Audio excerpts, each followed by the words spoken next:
que estem anant cap a un sistema com el dels Estats Units. I no sé si consigo amb mi, quan menys operem als Estats Units, millor.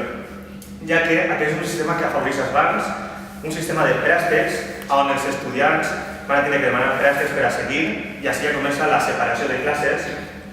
Insistim que la separació de classes perquè és la base de tot això. Una separació de classes que comença en la LOMQE, una llei classista on aquells col·legis que traguen millors resultats els subvencionaran més diners que aquells que traguen més resultats. El problema d'això és bàsicament com la Lliga Espanyola. Està el Barça i el Madrid, que guanyen més, tenen més diners des d'un principi, guanyen més títols i guanyen més diners. A la llarga, al cap de 10, 15 o 20 anys, solen hi haurà un 50% de col·legis bons i un 50% roïns. No fa falta dir que hi aniràs bons i que hi aniràs roïns. És una llei que té en compte la comunitat educativa.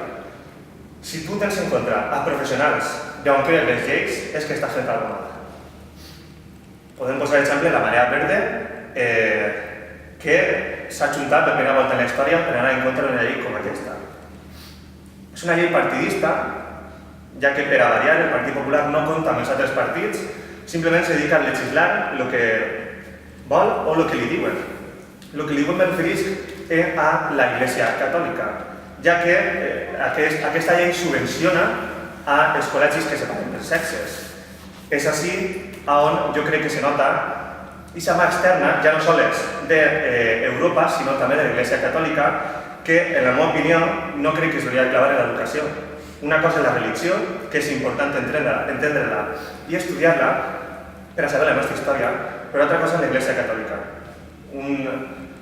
Una institució que tots sabem quins problemes té, a pesar de que, per altra part, molta gent de l'Iglesia Catòlica fa coses de beneficència, com Càritas, per exemple, però me refereix que l'Iglesia, que l'Iglesia jeràrquica, que l'Iglesia dels obisbes, on intenten clavar-se l'educació per a formar una societat adoctrinada i classista.